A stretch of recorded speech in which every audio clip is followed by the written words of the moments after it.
Muito boa noite para todos. Hoje nós começamos a entrar mesmo no capítulo 1 de Gênesis. Já os primeiros versículos, as primeiras ideias, a tão esperada interpretação dos versículos de Gênesis. Vai ser um longo percurso, porque são muitas nuances, muitos detalhes, e a gente conta com a participação de todos, os que estão aqui presentes e todos estão acompanhando pela internet. Principalmente os que estão presentes aqui para fazerem observações e perguntas, né? E para iniciar, a gente gostaria de trazer um texto que está nesse livro aqui. Está dando para ver, Tiago? Chama A Ética do Sinai.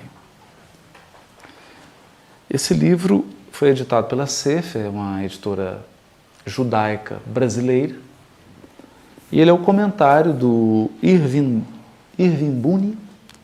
O Irving Bunny foi um rabino em Nova York que viajava o mundo inteiro fazendo palestras sobre um tratado do Talmud chamado Avot. Esse tratado do Talmud, ele examina as questões éticas, comportamento ético, moral, resume, é como se fosse um código de ética dos judeus. Esse é o tratado. E o Irving se tornou famoso, mundialmente conhecido, por conta das interpretações dele muito interessantes, muito práticas, e feitas para o homem do século XX, para a vida do século XX. Né? E tem uma parte muito interessante aqui nesse livro, que eu separei, que é a parte que ele fala sobre as nuances da interpretação bíblica dos judeus, do povo hebreu. E por que nós estamos trazendo isso aqui? Porque é bom repetir.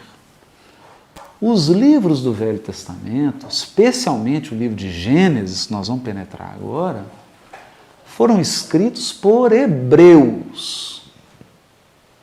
Não foram escritos por gregos, nem por romanos, nem por mesopotâmios, nem por chineses, nem por japoneses. Nós sabemos que todos os povos possuem a sua literatura, sobretudo a sua literatura religiosa, e todos eles contam com missionários que vieram impulsionar o pensamento religioso daquele povo, daquele agrupamento de espíritos que está reunido em função de afinidades étnicas. Porque nós sabemos que as nações funcionam como escolas para o espírito. Quando o espírito aprende todas as lições que aquele grupo nacional tem a lhe oferecer, ele muitas vezes se transfere para outros agrupamentos para recolher outras experiências espirituais. Porque cada povo tem suas ênfases, tem suas virtudes, tem também suas dificuldades, seus pontos fracos. E assim o espírito vai estagiando em várias civilizações. Mas o certo é que a literatura do Velho Testamento é um patrimônio cultural, é um patrimônio espiritual do povo hebreu. E durante 1500 anos, até a chegada de Jesus, e mesmo depois, eles continuam sendo os guardadores, os cuidadores desse patrimônio que nós aprendemos na doutrina espírita, constitui o patrimônio espiritual da primeira revelação. Então, é importante a gente ter um senso de propriedade. Eu não vou aprender sobre I Ching, sobre literatura religiosa da China, com brasileiro. Não vai ser no seio da sociedade brasileira que eu vou encontrar os mestres da tradição do I Ching.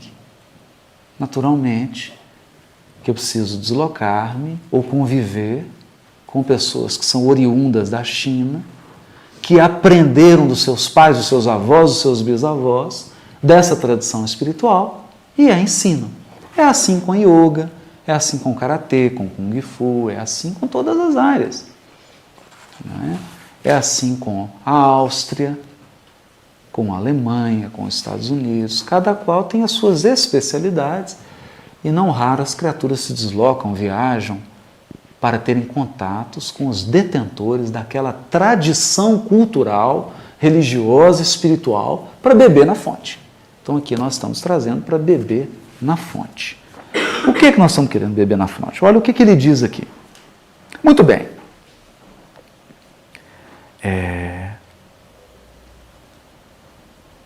Não bastaria uma boa leitura do texto, seja em hebraico, seja numa boa tradução? Ele está falando sobre compreensão do texto. Essa leitura não seria suficiente para a compreensão e a inspiração? A resposta é sim, mas apenas em parte. Na visão profética de Jeremias, o Todo-Poderoso compara a sua palavra com um martelo que despedaça a rocha.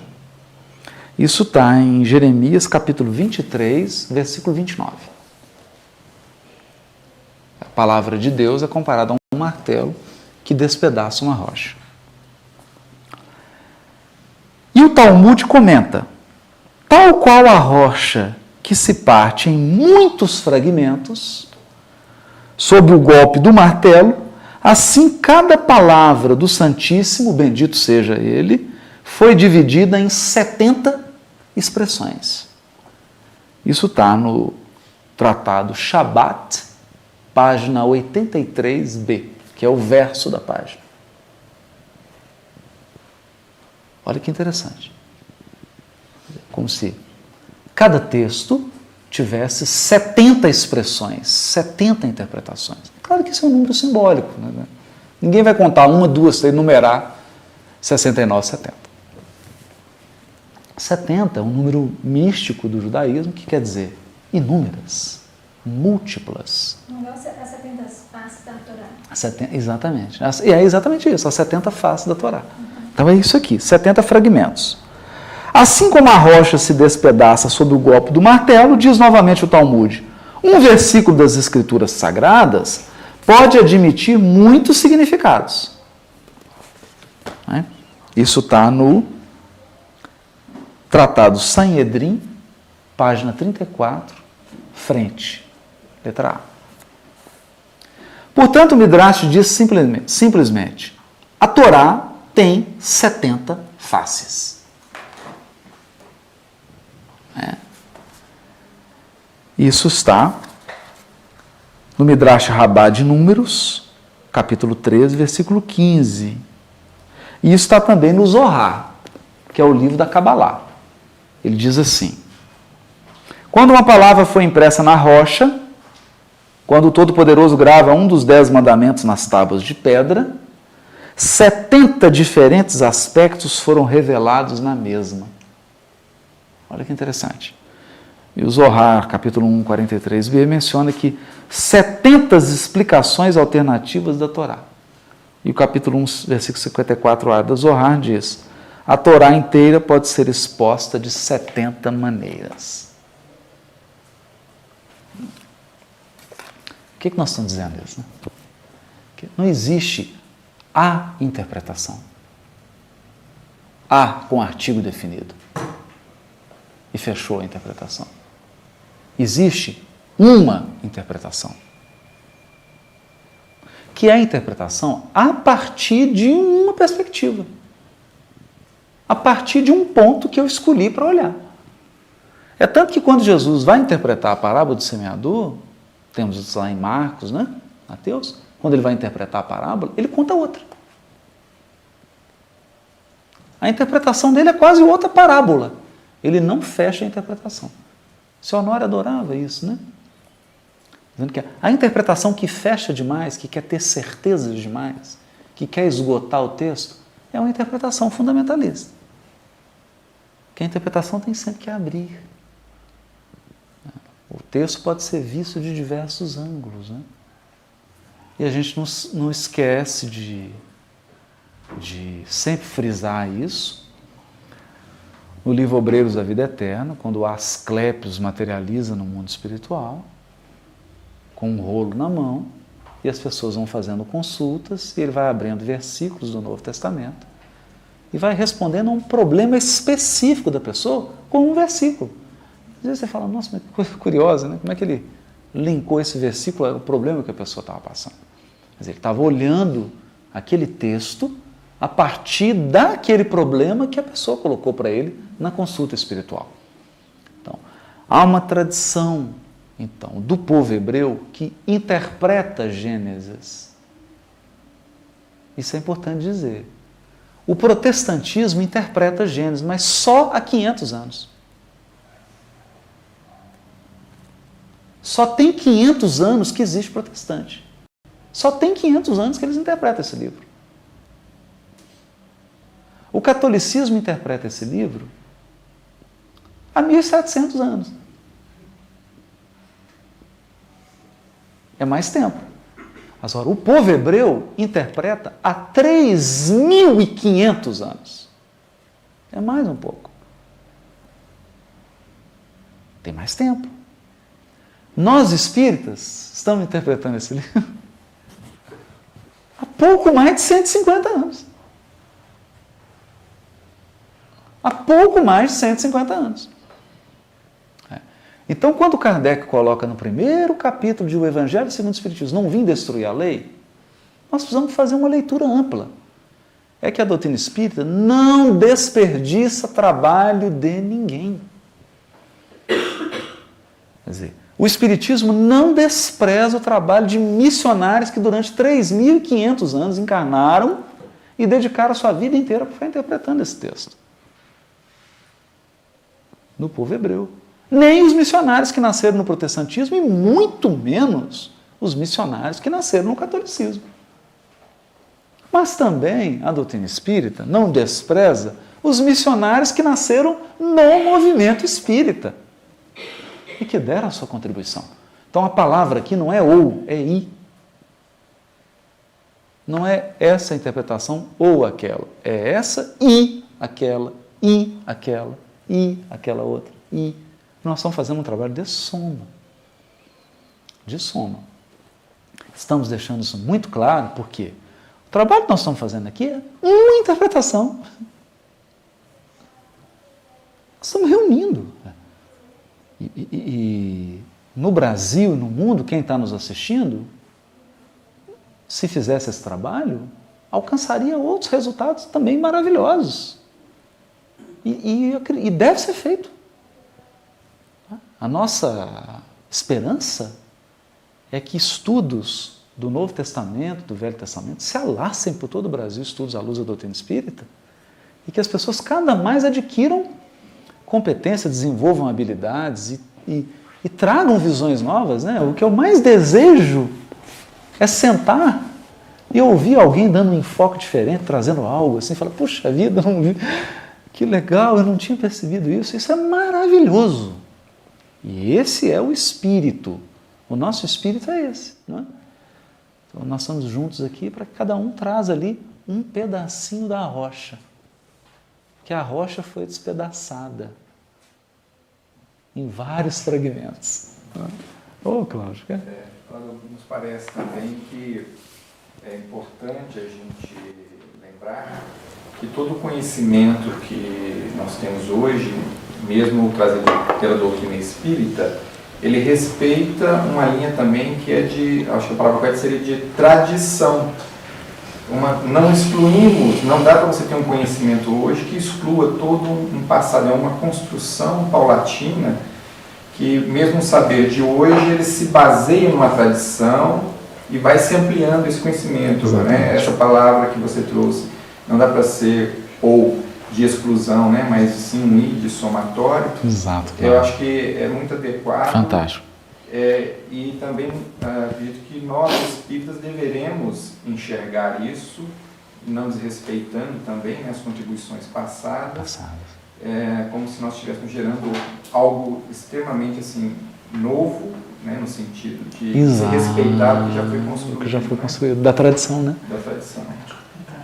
Repete o do... Então, parece que o Cláudio Marins leu o parágrafo seguinte que eu vou ler agora, né? Que ele está falando da tradição, e é exatamente, ele está falando que nós não devemos desrespeitar a tradição do que já foi feito, porque nenhum conhecimento se dá sem uma tradição. É dentro de uma tradição que o conhecimento se transmite. Mesmo quando esse conhecimento é prioritariamente escrito. Por trás da escrita tem todo um processo de tradição. Até hoje, né? Não é, Cláudio?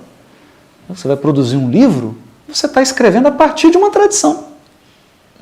De uma escola, de uma corrente, de uma linha. Então não podemos desprezar. E é o que ele vai dizer aqui. A linguagem da Torá, tanto sobre a forma escrita quanto sobre a forma oral, porque os hebreus distinguem de Torá escrita e Torá oral. Torá oral é a tradição milenar. Tradição milenar. É multifacetada. Tem profundidades e níveis de significado insuspeitos. Se você tomar o sentido literal, tomando-o apenas superficialmente, não verá o esplendor e a glória que ele oculta. Olha que bonito. Então tem a tradição e o texto. Então nós vamos trazer aqui o texto, Gênesis, na tradução em português e no original em hebraico. Mas nós vamos trazer a tradição interpretativa hebraica, a tradição interpretativa protestante, a tradição interpretativa católica e a tradição interpretativa espírita. E juntar. E aí nós vamos ver que o texto vai ganhar uma beleza, vai ganhar contornos, que se você fizer uma leitura apenas sozinho, você não vai conseguir. Por quê? Porque nenhum encarnado é capaz de fazer sozinho o que centenas de missionários fizeram em 3.500 anos. É impossível. Ninguém cria algo totalmente do zero. Isso não existe. Isso não existe. Nós temos que avançar? Temos. A doutrina espírita dá uma ferramenta para que a gente possa avançar a interpretação do Gênesis? Dá. Dá. E o nosso propósito aqui é esse. É abrir caminhos que não foram abertos. Por quê? Porque nós vamos utilizar elementos da doutrina que não foram aplicados ao texto. Mas, sem ser ingênuos de imaginar que tudo que nós estamos fazendo aqui é original, que nunca ninguém pensou nisso, porque isso não é verdade. Não é verdade. Não é? Nós temos, todos sabemos, uma tradição aqui em Belo Horizonte, uma tradição verdadeira em Belo Horizonte, não é? Dos hebreus, de interpretação do Velho Testamento. Nós temos, por exemplo, Caibá Schutel, que tem uma tradição de interpretação do Velho Testamento. São autores que escreveram sobre isso. Temos o Pastorino, escreveu alguma coisa. Então nós temos outras tradições. E temos na obra de Chico Xavier, que está, assim, repleta de interpretações subliminares do Velho Testamento. Nós vamos ver. E a gente vai resgatar isso tudo, né? Junto com as outras. Fica parecendo claro. que a gente quer passar de ano, né? Então, se eu já fui para o segundo, eu não preciso mais do primeiro. Não preciso, né? mais do primeiro, é verdade. E quem claro. aqui pode dizer que vive a justiça na sua plenitude? Né? Exato. Se fôssemos encarar dessa forma, Verdade. hoje a gente já está buscando outra coisa. Então, o movimento hoje, até no próprio país, é por uma justiça, né? Que nós não estamos sabendo encontrar essa justiça. Verdade.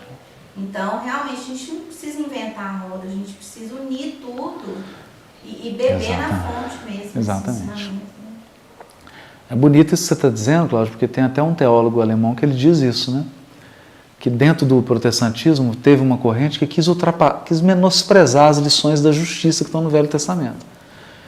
Então, eu vou trazer isso semana que vem, esse autor. Foi até bom você ter tocado nesse ponto.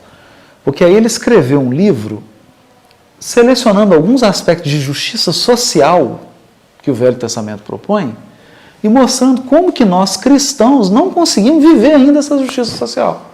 E a gente está experimentando isso no país, né? Quantas lições básicas de justiça, de ética, de respeito não estão sendo vividas e já estão preconizadas lá no Velho Testamento. Então, assim, a gente precisa reciclar, né? Precisa estar sempre voltando. Mas vamos lá. Em nossa literatura antiga de comentários e misticismo, toma-se a palavra pardes para indicar 4 abordagens da Torá, 4 formas de extrair seus tesouros de significado. Pardes é um acróstico.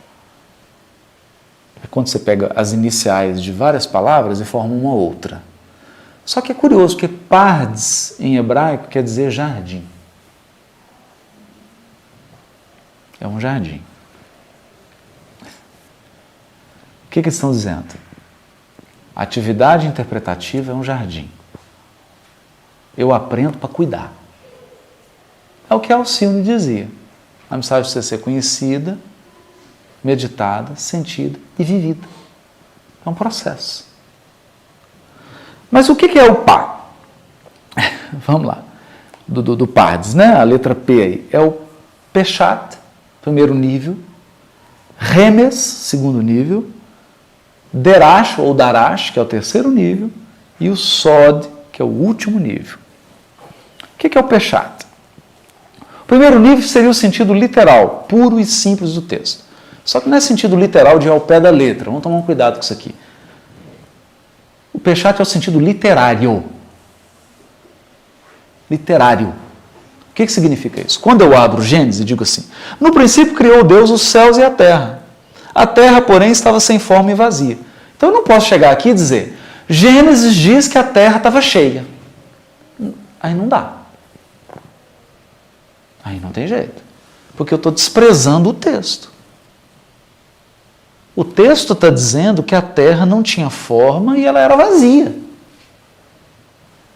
Esse é o sentido Peshat. Ou seja, o sentido Peshat é ficar atento. O que está escrito? E é a primeira pergunta que Jesus faz ao doutor da lei. O que está escrito na lei? Segunda pergunta, como lês? Olha que bonito. Porque o primeiro nível, o Peshat, é o nível literário do texto. E os outros, Remes, Derash e Sod, são níveis mais sofisticados e são níveis puramente interpretativos. É como você lê. Mas nós não podemos tirar o piso. E isso é muito comum. Não é?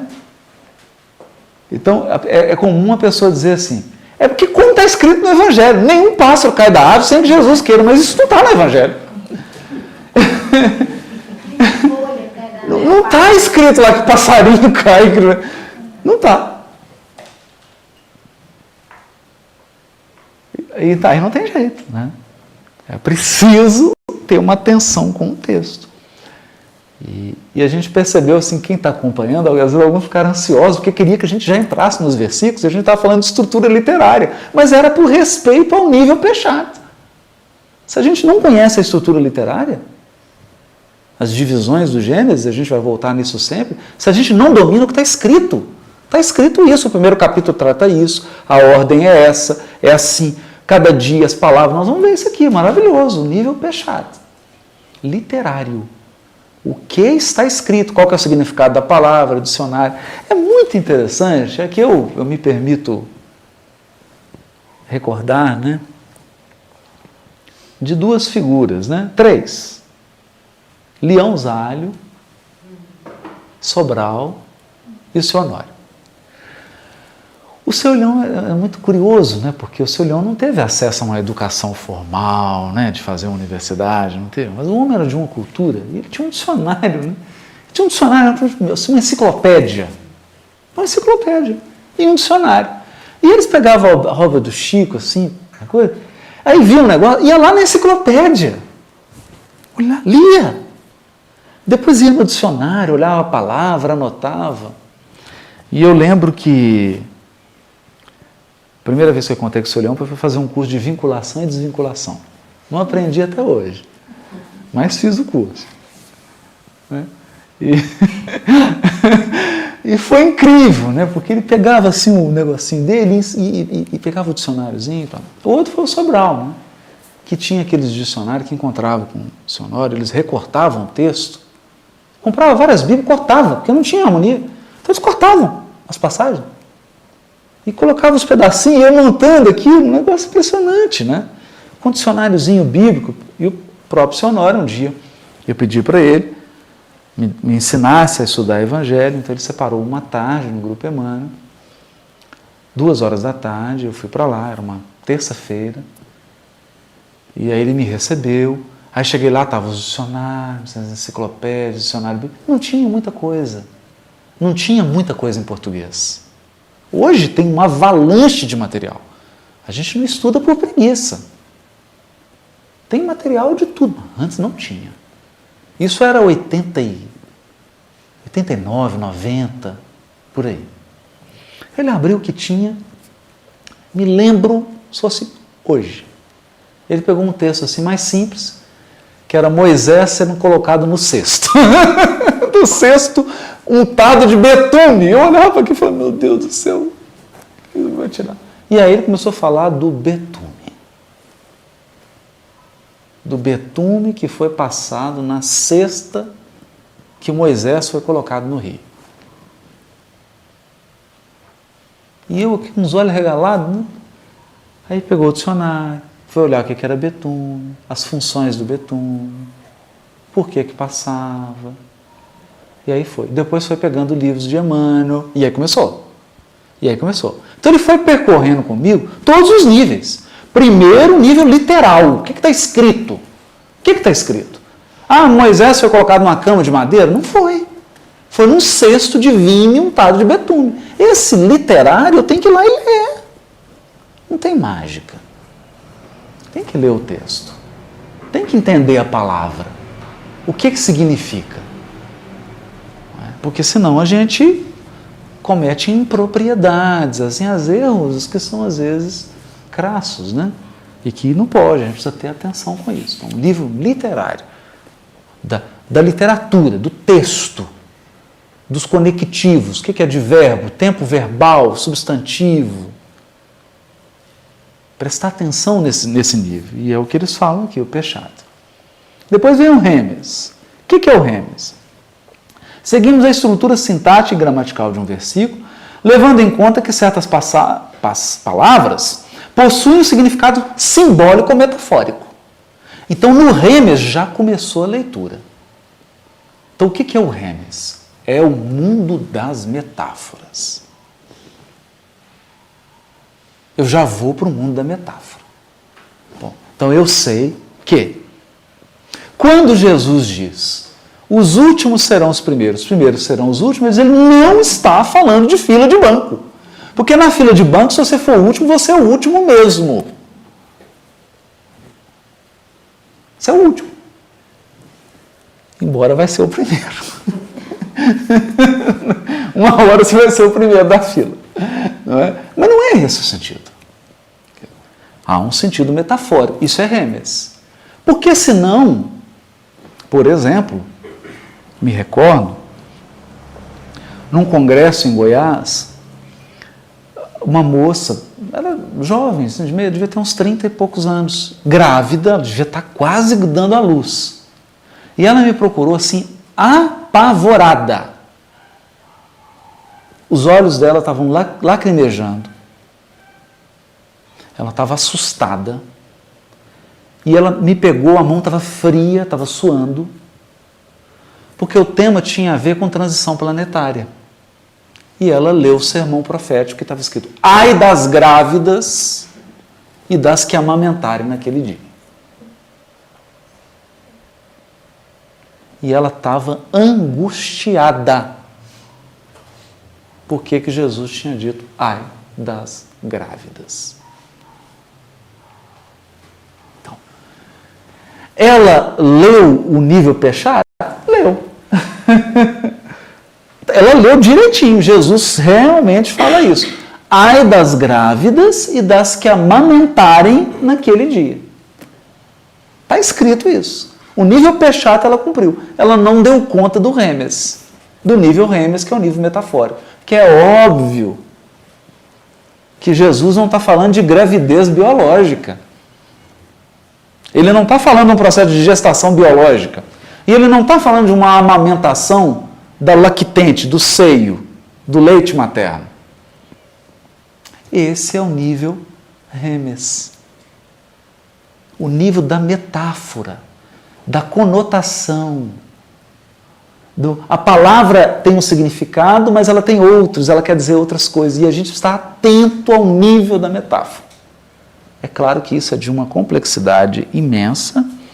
Só o nível Remes já daria, no nível Remes aqui, daria para ir longe. Por exemplo, dia. Deus criou o primeiro dia, segundo dia, terceiro dia, e criou o sol no quarto. Mas como é que tinha dia se o sol não foi criado?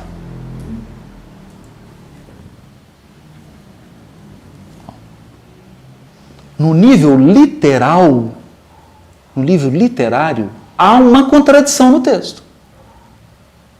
Porque não pode ter dia se não tinha sol. Como é que vai ter dia? Nem noite. Então é óbvio que a palavra dia aqui precisa ser interpretada no nível Remes, no nível metafórico. É dia com outro significado, e não o dia da translação da Terra em torno do próprio eixo, que dá aproximadamente 24 horas e alguns quebradinhos. Não é isso. Não é isso. Esse é o nível Remes. Alguma dúvida do nível Remes? Isso é no segundo, ainda tem mais dois, hein? E às vezes a gente não dá conta de fazer o 2, que é o nível metafórico. É claro que a metáfora tem complexidades. Às vezes um texto inteiro, uma parábola inteira é uma metáfora. Às vezes você pega uma passagem do Evangelho, todas as palavras são metáfora.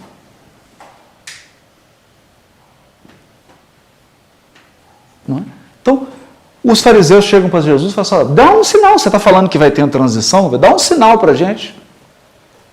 E ele responde assim, simples, objetivo, claro, como de costume. Nenhuma geração, nenhum sinal será dado a essa geração incrédula, a não ser o sinal de Jonas. Que sinal de Jonas?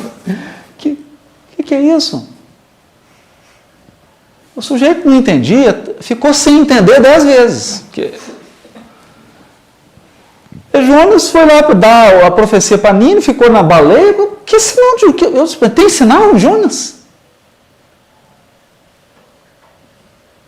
Tudo que Jesus falou era uma metáfora. Ou então quando ele diz assim, se o teu olho te escandalizar, arranca-o. Se a tua mão te escandalizar, corta. Porque é melhor você atar uma mola de azenha, que é uma pedra gigante que a gente viu lá em Cafarnaum, né? Que um animal puxava assim em círculo para poder triturar o trigo. É preferível você amarrar uma mola de azenha no pescoço e pular no lago de Genezaré do que escandalizar um desses pequeninos. Agora você imagina isso. Se eu for levar isso literalmente. Não, agora eu não quero cometer nenhum erro mais na tarefa espírita. Vou amarrar uma pedra no pescoço e vou pular na Lagoa da Pampulha. Tem sentido? Não tem sentido. Então, toda essa fala de Jesus, toda ela, não pode ser interpretada no nível Pechat. Agora eu tenho que entender Pechat. Porque o que é modo de azenha? Para que era usada a pedra? Qual era a função dessa pedra? Porque senão não vou entender o nível Remes, que é o nível metafórico. Quer dizer, que metáfora é essa que Jesus está querendo dizer? Depois tem o terceiro nível, que é o nível Darash.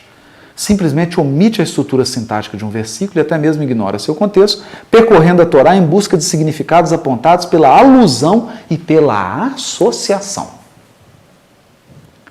Então, no nível Darash, ou no Midrash, eu pego um texto e saio associando ele com outros textos e compõe o chamado colar de pérolas. Então é a técnica do colar de pérolas, que é o que Emmanuel usa na série Fonte Viva. Ele pega um versículo e sai fazendo N conexões.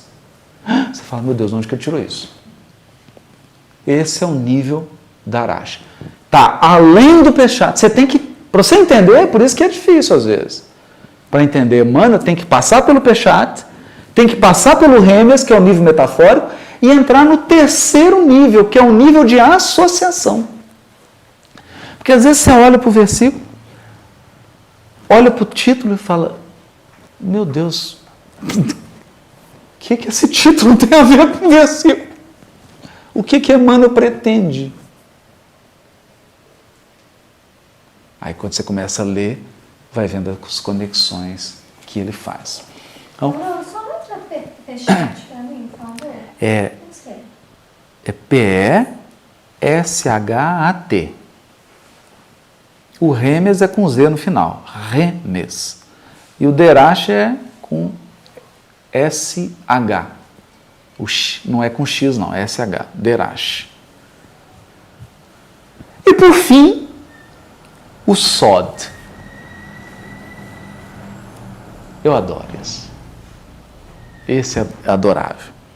A leitura mais íntima e profunda de um texto, seguindo a concepção mística da Kabbalah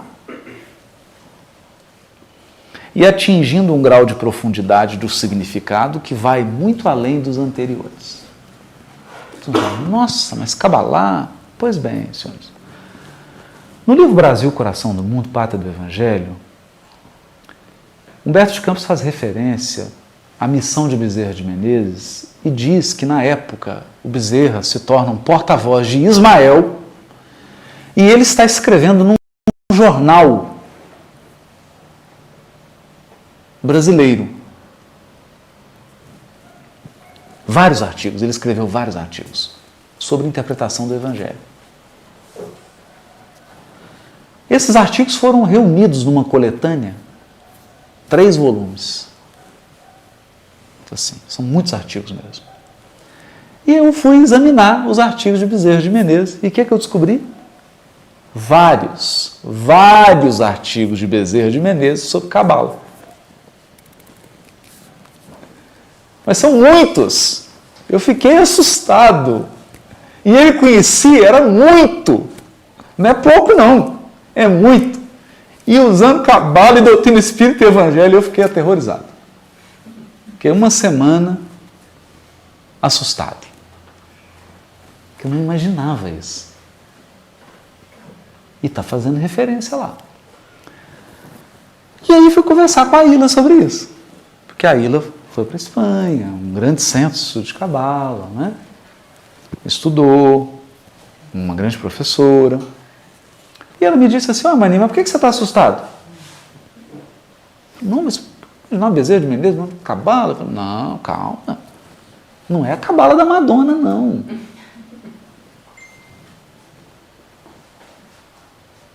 Porque a Cabala da Madonna é o seguinte, você pega o número, a placa do carro, para dar sorte, é o número da casa. Isso não é isso. Isso é misticismo tolo. É a profunda, a séria. E aí ela começou a me contar uma história. Ela falou assim, por que você está assustando? A Cabala é o espiritismo do judaísmo.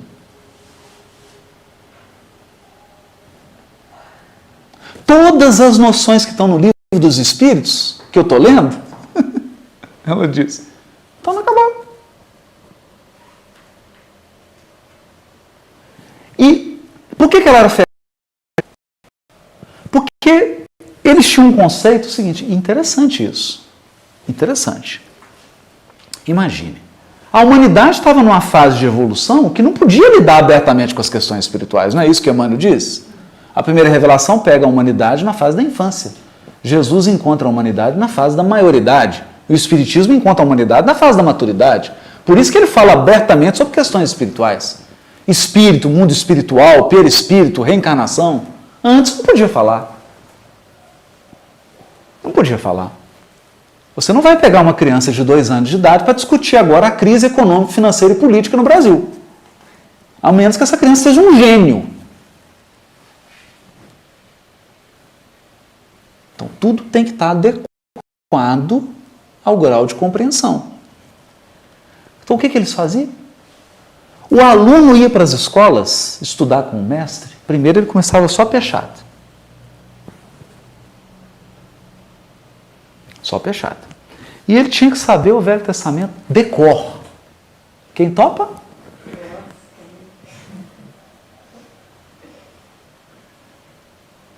Paulo recitava todo o Velho Testamento de cor. Tem que decorar todo o texto. Esse era o primeiro nível. Então, escolinha de interpretação bíblica.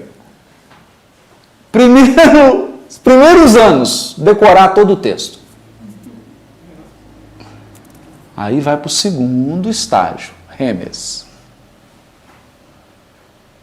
O que é metáfora, o que não é, simbolismos, simbolismo de número, etc, etc, etc. Aí ele amadurecia.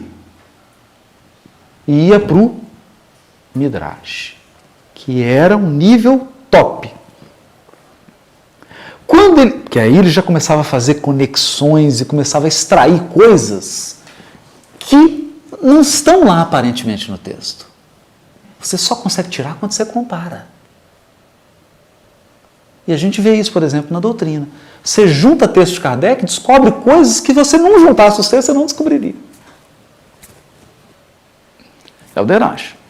Depois, quando a criatura se tornava um grande mestre no estudo da Torá, ele era convidado por um grupo fechado, secreto.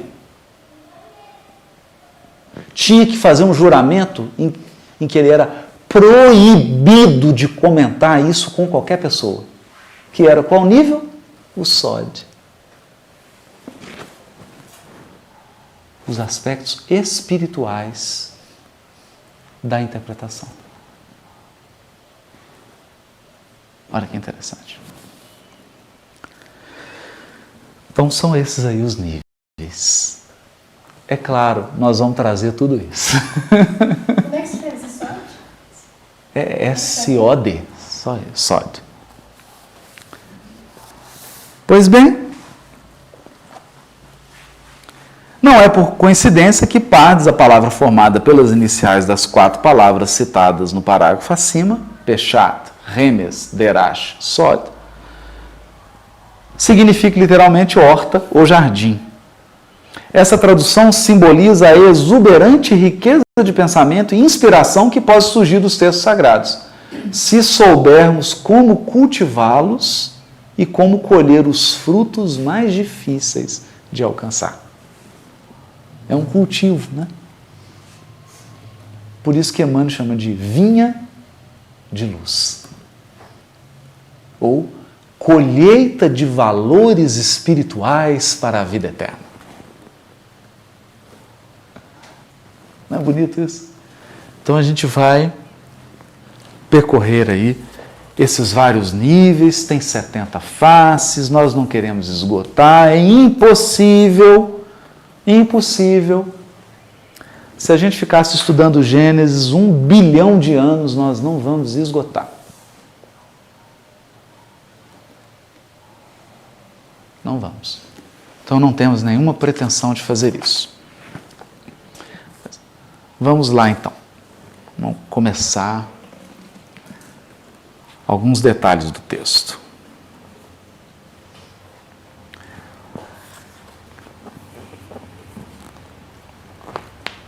Vamos lá.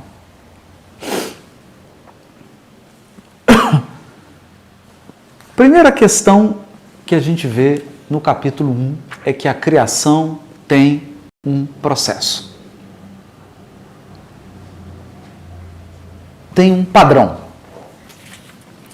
Qual que é o padrão? O padrão é o seguinte.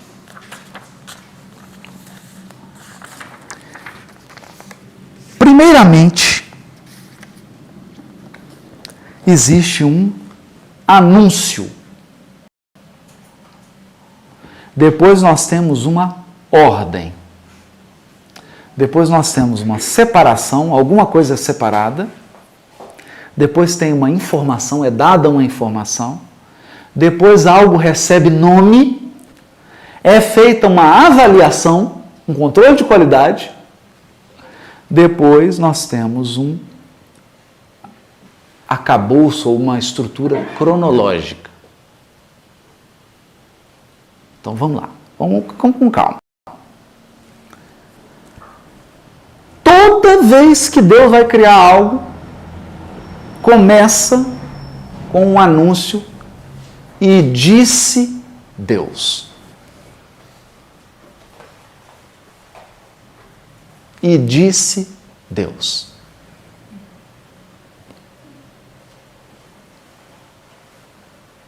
Importantíssimo isso aqui. É sempre assim.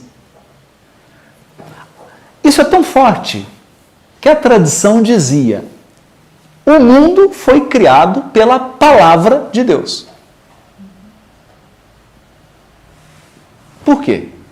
Porque a criação, tudo que é criado começa. E disse Deus, haja luminária, não é? E disse Deus, haja luz. E houve luz. E disse Deus, haja firmamento no meio das águas. Disse também Deus, ajunte-se as águas debaixo dos céus. E disse, produza a terra, relva, árvore, que dê semente. Disse também Deus, haja luzeiros no firmamento. E os colocou. Disse também Deus, povoe-se as águas de enxame de seres vivos e voem as aves. Disse também Deus, produza a terra seres viventes. Também disse Deus, façamos um homem à nossa imagem e semelhança. E disse Deus ainda, eis que vos tenho dado todas as ervas que dão semente. E havendo Deus terminado no sétimo dia sua obra que fizer, descansou. É importante a gente observar isso. Tudo que é criado começa e disse Deus. Mas qual que é a importância disso? Então vamos lá começar, aos pouquinhos. Disse Deus significa que basta Deus dizer que as coisas acontecem. Só que aqui tem um aspecto bonito. O mundo, ou tudo, foi criado pela palavra de Deus. Acontece que quando a gente começa a ler o Velho Testamento, os textos começam a falar da palavra de Deus como se a palavra de Deus fosse um ser e não uma emissão sonora. Então tem textos dos profetas, por exemplo, Jeremias, que disse assim, e a palavra de Deus foi até Jeremias. Não, como assim? E conversou, tem uns que dizem assim, e a palavra de Deus foi até lá para julgar e condenar. Para curar, para abençoar, para confortar a palavra. Então, a palavra de Deus é um som ou é um ser?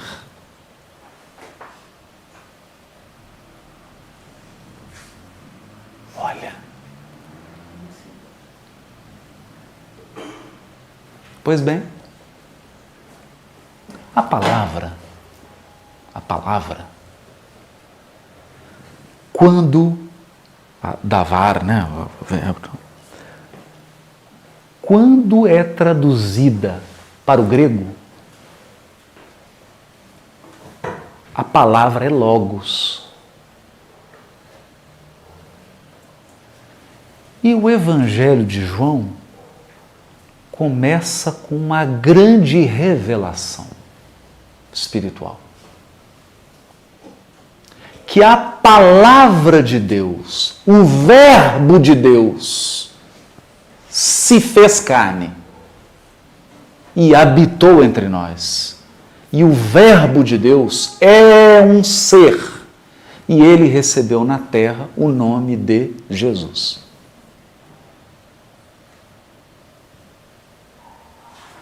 Olha só.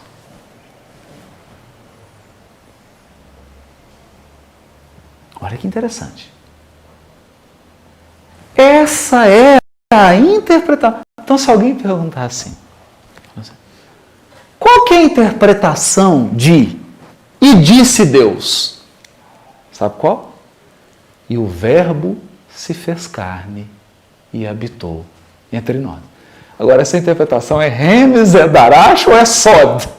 Eu acho que é Sod. É o mais alto nível espiritual de interpretação. Aqui João foi longe, longe, muito longe.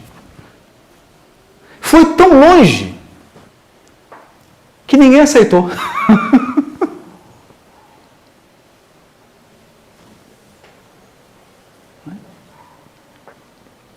E aí, quando a gente volta para o Evolução em Dois Mundos, André Luiz fala das inteligências divinas que estão em processo de comunhão indescritível com Deus, comunhão indescritível, ou seja, não tem nenhum encarnado na Terra, não tem nenhum espírito na esfera de André Luiz capaz de descrever como é o processo de interação, de comunhão de um Cristo com Deus. Não tem como descrever. Nós não temos cognição para entender isso. É algo muito além. Agora, a gente consegue entender, por exemplo, altos níveis de comunhão. Uma mãe, acontece um acidente com o filho, onde ela está, ela sente uma coisa e fala assim: ai meu Deus, meu filho está em perigo. Não é? Quando você ama profundamente uma pessoa, fulano não está bem, vou ligar para ele. Não está bem, aconteceu alguma coisa. Que já é uma comunhão extraordinária. Isso não é nem 0,5% do que é uma comunhão de um Cristo com Deus. Olha só. E o André Luiz diz mais. Que Deus transforma essas inteligências divinas, não são mais inteligências humanas. Cristos não são anjos. Os anjos estão no jardim da infância do Cristo. Quem diz isso é São Luís, na Revista Espírita de 1868, mês de fevereiro. Quando você se torna um espírito puro, você começa a entrar no primeiro degrau da escala do que é um Cristo. Então imagino que você fica ainda como bilhões de anos como um espírito puro para chegar no nível de um Cristo.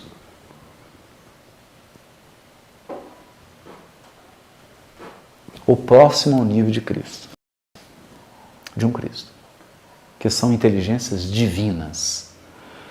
E eles são, aqui vem a palavrinha mágica, diz André Luiz, os executores da vontade divina. Eles são o verbo. E disse Deus. Então Deus manifesta, eu quero isso, e isso acontece, porque tem um Cristo que executa. Um ou vários. Um ou vários. Isso é só e disse. Então, vamos voltar? Vamos lá. Quem está anotando? Versículo 3. E disse Deus. Versículo 6. E disse Deus. Versículo 11. E disse. Versículo 14. Disse também Deus. Versículo 20. Disse também Deus. Versículo 24. Disse também Deus. Versículo 26. Também disse Deus.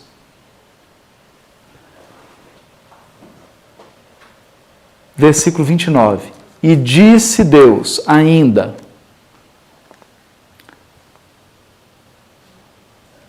Depois eu acho que parou de dizer, né?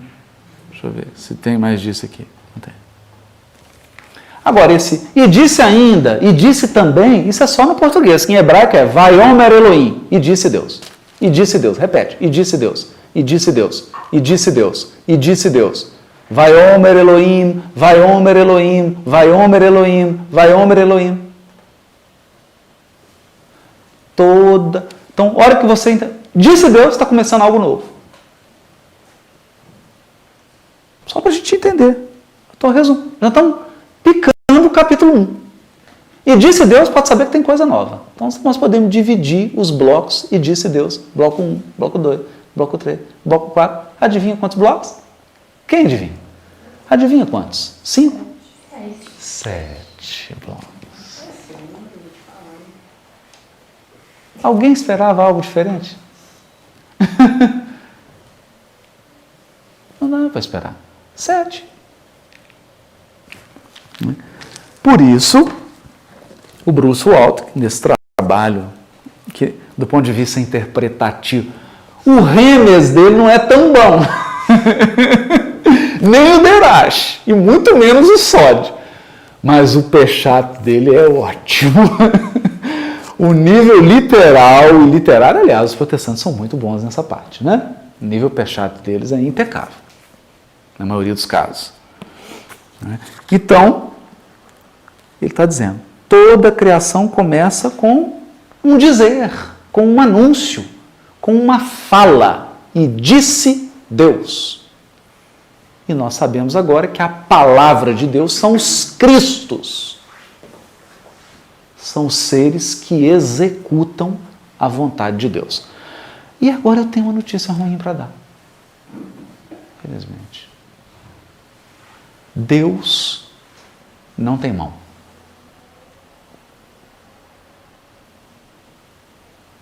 Não tem boca. Não tem dente. Não tem estômago. Nem pulmão. Vou resumir. Deus é incorpóreo.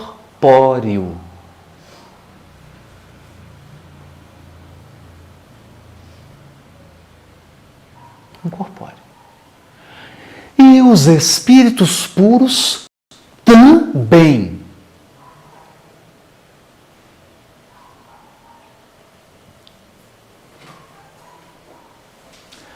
Então, Kardec escreve assim: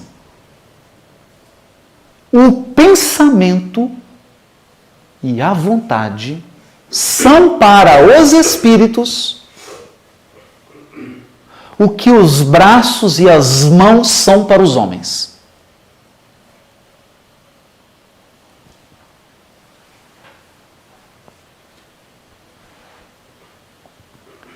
Então vamos lá. Eu quero pegar esse livro. Então, eu sou um espírito puro. Livro, vem. Não sou um espírito puro, está provado.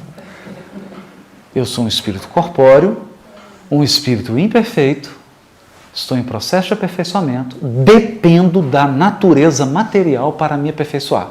Então eu tenho mão e braço. Peguei.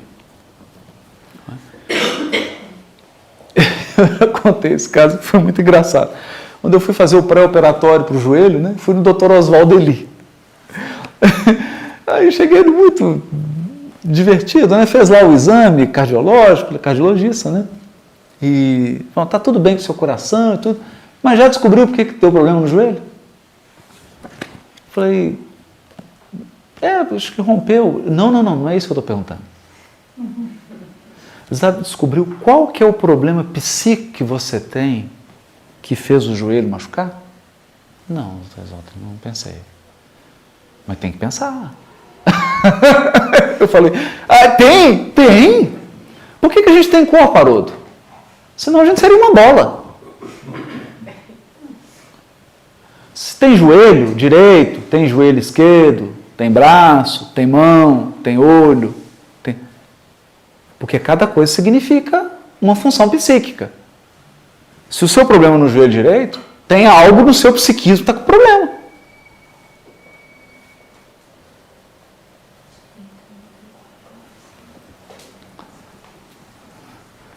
Eu falei, não sei não. Não sei. Eu não sabia nem que eu tinha joelho direito. Só depois que ele deu problema que eu fui pensar nele. Eu falei, tem que pensar, vou te dar um livro, você lê. Vou te indicar um livro. Fala sobre essas coisas. Você precisa entrar nisso. Precisa entender o que está acontecendo.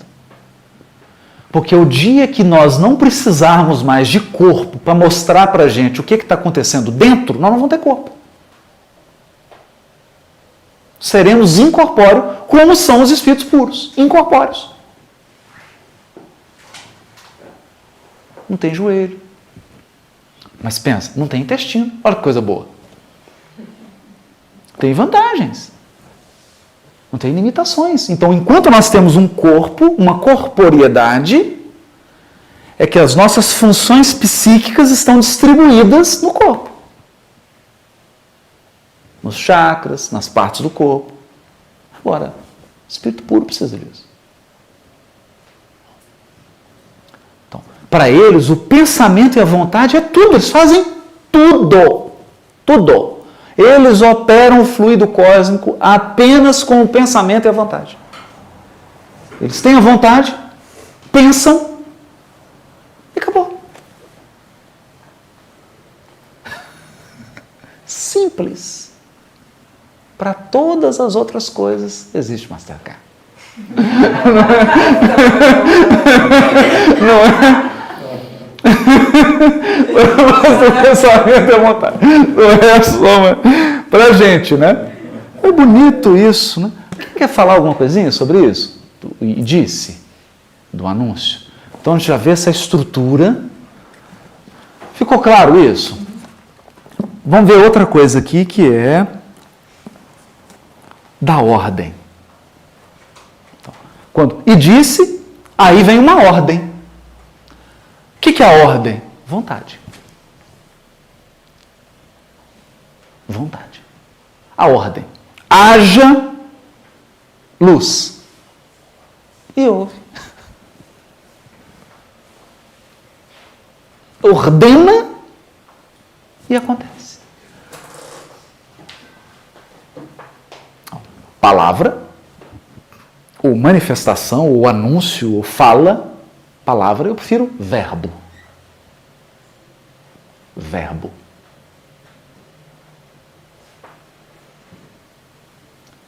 O primeiro item é o verbo. E disse. Já citamos todos os versículos. Depois vem a ordem, ou lei. Lei.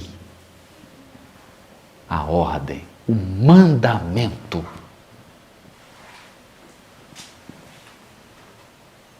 Haja luz, haja isso, haja não sei o quê. São as ordens. A criação vem de ordem. Olha como é que isso é profundo. Oi, Cláudio, por favor. Essa questão da ordem. Falar só um pouquinho mais alto para a gente. A ordem, eu creio que a gente pode ter duas interpretações dela aí, né? Essa ordem de ordenar, né? De comando. De comando. E também a ordem de estar sendo criado dentro de certos pressupostos do universo, de Deus. Isso aí. Porque até mesmo ao criar a luz, se a gente está falando do luz sol, isso. Que aí nós estamos no primeiro nível ainda, né? No pé chato, a luz física, né? É necessário que esse espírito superior ele atenda a determinadas regras do universo, né? Para não criar uma desordem universal. mas também se estamos falando da luz espiritual, que também já é a segunda interpretação, né? Ele também está dentro de uma regra universal que deverá ser seguida, né? Então, só aí nós temos 4, né, uma matriz de 4 elementos. Exatamente. Interpretar. Exatamente. Então, quando Deus ordena, Ele ordena a partir de uma lei divina. Por isso que a tradição hebraica diz o seguinte: Deus criou olhando para a Torá. A pessoa... A Torá não foi dada por Moisés? Foi? Não, gente. A Torá foi revelada a Moisés no Sinai. E a Torá não é o Pentateuco.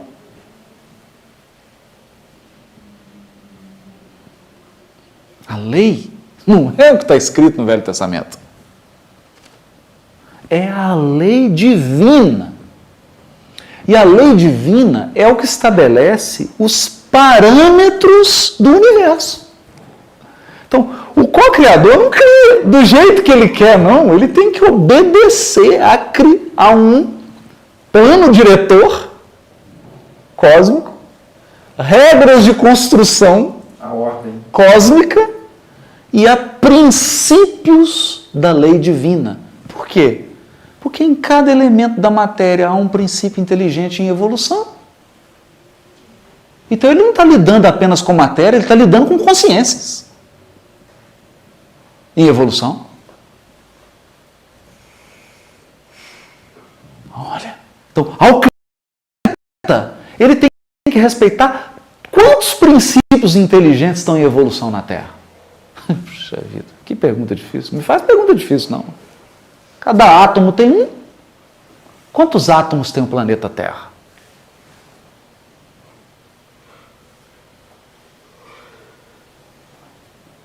Quantas plantas? Quantos animais? Quantos seres que estão entre o hominal e o animal? Quantos homens, seres encarnados? Quantos desencarnados? Quantos anjos? É uma comunidade.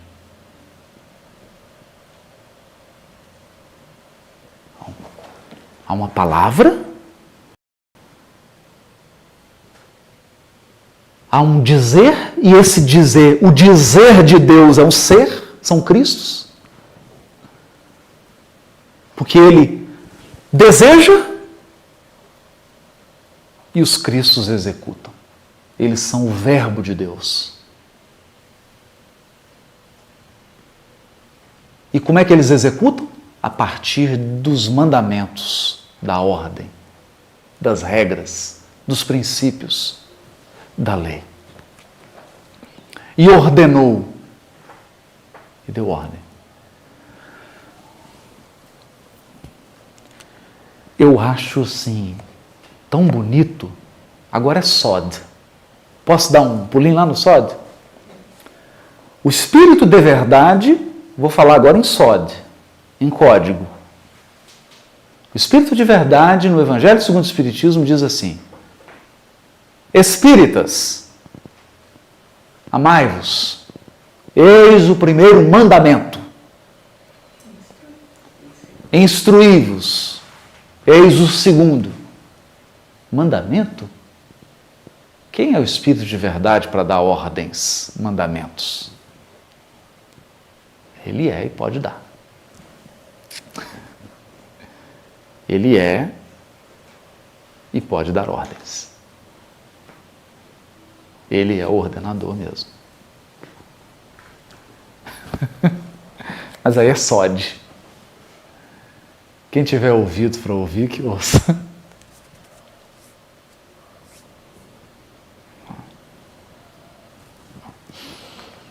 Bom, alguém algum comentário?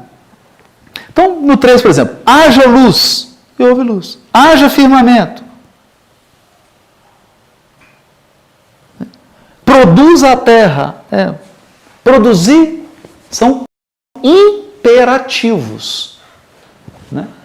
E já acabo de receber uma ordem para encerrar hoje, né? Porque as mensagens do Espírito de verdade na codificação, elas são diferentes das dos outros Espíritos, pela quantidade de imperativo que tem na mensagem. Era uma boa a gente contar isso, hein, Jana? Boa. E como que ela está estruturada, o fraseamento, é diferente, por exemplo, de São Luís, porque é uma ordem, é um imperativo atrás do outro. Olha, é enfático. Interessante. É muito enfático. São Amai-vos, pregai o Evangelho, fazei, é tudo com ordens verbais muito claras. Os outros espíritos dão ali sempre uma conselho, né? Uma opinião mais aconselhativa. Já do Espírito de verdade, não. É uma coisa bem enfática, faz. Quem tiver ouvidos para ouvir, ouça. Aí é sólido, né? É sólido. Então nós vamos ter que encerrar, infelizmente. Mas eu já vou deixar para a próxima algo que já foi mostrado, que é o plano da criação, que começa antes dos 7 dias, com a emanação, as emanações, ou a árvore da vida, ou a sefirot da Kabbalah, que é o mundo espiritual, onde tudo começa, que é anterior e primordial e causa do mundo material, está aqui no início, vem os dias até o sábado da Terra. Mas isso aí é só no próximo encontro. Só no próximo encontro. Vai ser